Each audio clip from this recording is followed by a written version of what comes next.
Very good morning friends. आज हम करेंगे सेट नंबर 19 जो कि है जनरल साइंस का, साइंस इन एवरीडे लाइफ का। ठीक है, यहाँ पर हम 10 से 11 क्वेश्चन करेंगे, मोस्ट इंपॉर्टेंट आज। ठीक है, तो अगर आप अभी तक हमारे इस चैनल पर न्यू हैं तो प्लीज़ इसको लाइक एंड सब्सक्राइब कर लीजिए। हमारी पुरानी वीडियोज़ की डिटेल्स भी आप देखिए।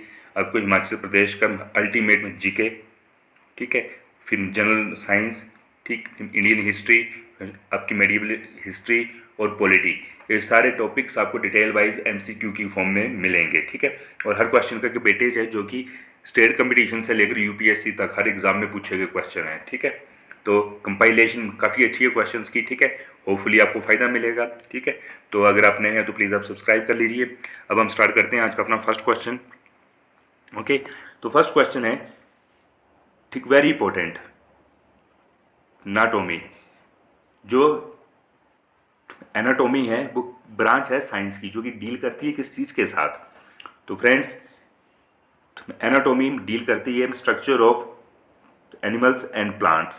प्लांट्स और एनिमल का जो स्ट्रक्चर है उस पर डिपेंड करती है एनाटोमी। ठीक है, तो एनाटोमी जो है वो ब्रांच है बेसिकली साइंस की जिसके अंतर्गत हम पढ़ते हैं structure of animals and plants. ठीक है, या फिर internal structure of animal and plants भी बोल सकते हैं।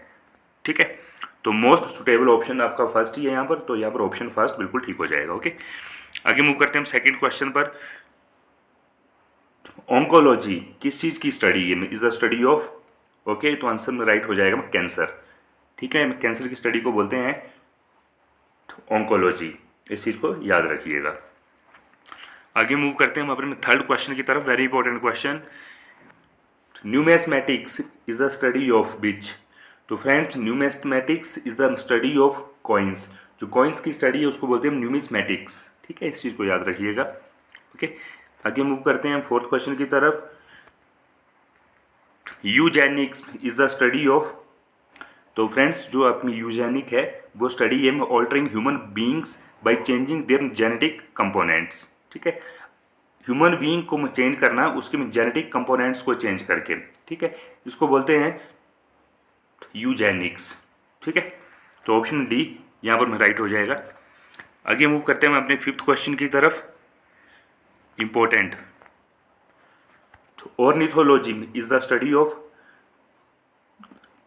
वर्ड्स। ठीक है, जो वर्ड्स की स्टडी है, पक्षियों की स्टडी है, उसको बोलते हैं ऑर्निथोलॉजी। ठीक है, इस चीज़ को याद रखिएगा। आगे मूव करते हैं हम अपने सिक्स्थ क्वेश्चन की तरफ। Epidemiology is the study of, जो डर्मिस डिजीजेज हैं, स्किन की डिजीजेज हैं, वो सारी आती हैं आपकी एपिडेमियोलॉजी के अंतर्गत। तो ऑप्शन बी राइट हो जाएगा। ओके, आगे चलते हैं हम अपने सेवंथ क्वेश्चन पर। इंपॉर्टेंट क्वेश्चन है, the energy of food is measured in. तो फूड की जो एनर्जी है वो कैलोरीज में मेजर की जाती है, तो ऑप्शन ए ठीक हो जाएगा। ठीक है, यहाँ पर आपको एक चीज़ और बता दूँ, कईयों को कन्फ्यूजन है कि एसआई में यूनिट टेम्परेचर का सेल्सियस है, जो कि गलत है। एसआई में जो यूनिट है आपके टेम्परेचर का वो है केल्विन। ठीक है, इस चीज़ को याद रखिएगा, है ना। आगे मूव करते हैं आठवें प्रश्न की तरफ। Very important question again, name the instrument that is use to measure relative humidity. Relative humidity जो आर्द्रता है उसको मेजर करने के लिए यूज किया जाता है हाइग्रो। ठीक है, और हाइड्रोमीटर क्या चीज़ है? हाइड्रोमीटर में डेंसिटी या स्पेसिफिक ग्रेविटी मेजर करने के लिए यूज किया जाता है। ठीक है, और हाइड्रोमीटर का बेसिक यूज, आप जो लेड एसिड बैटरी है उसका जो वाटर लेवल है या उसका जो एसिड लेवल है उसको चेक करने में, तो बेसिकली हाइग्रोमीटर को यूज किया जाता है फॉर रिलेटिव ह्यूमिडिटी, हाइड्रोमीटर को यूज किया जाता है फॉर डेंसिटी और स्पेसिफिक ग्रेविटी। बैरोमीटर आपको पता है प्रेशर के लिए यूज किया जाता है, और मर्करी में थर्मोमीटर टेम्परेचर्स के लिए यूज किया जाता है। ठीक है, कई बार क्वेश्चन एक सिंपल सा ऐसा भी आ जाता है, बैरोमीटर में जो सडन फॉल है, ठीक है, वो क्या दर्शाता है, या सडन राइज क्या दर्शाता है? तो सडन फॉल ये दर्शाता है कि तूफान आने वाला है, और सडन राइज ये बताएगा कि मौसम साफ रहेगा।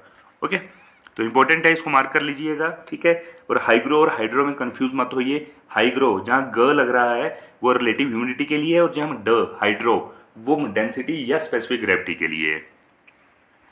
आगे चलते हैं हम अपने नाइन्थ क्वेश्चन की तरफ। Name an instrument which is use to measure the density of milk. दूध की डेंसिटी जो घनत्व है उसको मेजर करने के लिए लैक्टोमीटर का यूज किया जाता है। ठीक है, इस चीज़ को याद रखिएगा।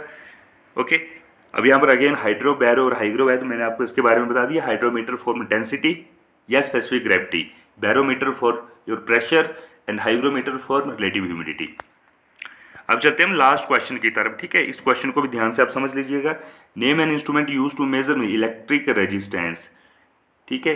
विद्युत रेजिस्टेंस जो है उसको नापने के लिए तो ओहम मीटर का यूज किया जाता है, ठीक है। अब देखिए 3 आपके पास और हैं, इलेक्ट्रोमीटर, गैल्वेनोमीटर एंड स्पेक्ट्रोमीटर। इनके फंक्शन क्या हैं, ठीक है। तो जो इलेक्ट्रोमीटर जो है, ठीक है, गैल्वेनोमीटर और एक स्पेक्ट्रोमीटर है। इलेक्ट्रोमीटर आपकी इलेक्ट्रिकल वैल्यूज को ही मेजर करता है, स्मॉल करंट या voltages. Galvanometer is specially design to measure the very small amount of current. Galvanometer से हम माइक्रो एम्पेयर में करंट को मेजर कर सकते हैं due to the deflection of coil, जबकि इलेक्ट्रोमीटर में small voltages and currents. And spectrometer basically light से रिलेटेड है, ठीक है। जो लाइट की रिफ्लेक्शन, ठीक है, लाइट की इंटेंसिटी, इन सभी को मेजर करने के लिए स्पेक्ट्रोमीटर का यूज़ किया जाता है। ओके, तो आपके सामने 10 क्वेश्चन थे, काफ़ी अच्छे लगे होंगे आपको, आई होप, ठीक है। और जो मैंने एक्स्ट्रा फैक्ट बताए हैं आज की वीडियो के लिए, उस एक्स्ट्रा फैक्ट को भी याद रखना, क्योंकि हर बार ओहोमीटर ही नहीं पूछा जाएगा, इलेक्ट्रोमीटर, गैल्वेनोमीटर, स्पेक्ट्रोमीटर भी पूछा जा सकता है, ठीक है। तो इस चीज़ को आप याद रखिए। अगर वीडियो पसंद आए तो चैनल को सब्सक्राइब कीजिए, हमारी पुरानी वीडियोस को देखिए, ठीक है। काफ़ी अल्टीमेट कंटेंट है आपके लिए। अब मेरे को दीजिए इजाज़त। जय हिंद, जय भारत।